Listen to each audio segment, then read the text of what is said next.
प्रिय दाजुभाइ दिदीबहिनीहरू, आज म तपाईसँग एउटा सानो तर धेरै गहिरो अर्थ भएको कथा बाँड्न चाहन्छु। एक युवक थियो, उसँग धेरै पैसा थियो, उसका धेरै साथीहरू पनि थिए। उनले चाहेको लगभग सबै कुरा नै पाएको थियो, तर उनको मनमा शान्ति थिएन। बाहिरबाट हेर्दा ऊ खुसी देखिन्थ्यो, तर भित्र ऊ खालीपन र बेचैनीले भरिएको थियो। अनि एक दिन उसले एक बुद्धिमान वृद्ध व्यक्तिलाई भेट्यो र सोध्यो, मसँग सबै कुरा छ, तर म खुसी किन छैन?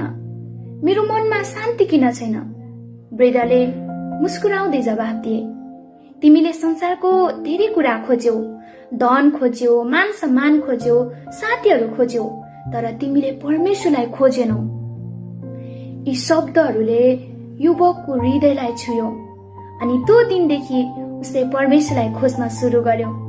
उसले प्रार्थना गर्न सुरु गर्यो, परमेश्वरको वचन पढ्न सुरु गर्यो र बिस्तारै उनको जीवन बदलिन थाल्यो।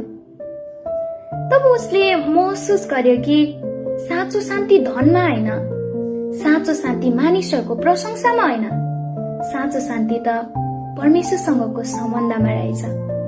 प्रिय मित्रहरू, आज तपाईलाई यो कथा भन्नुको उद्देश्य, आज धेरै मानिसहरू पनि यही युवक जस्तै छन्।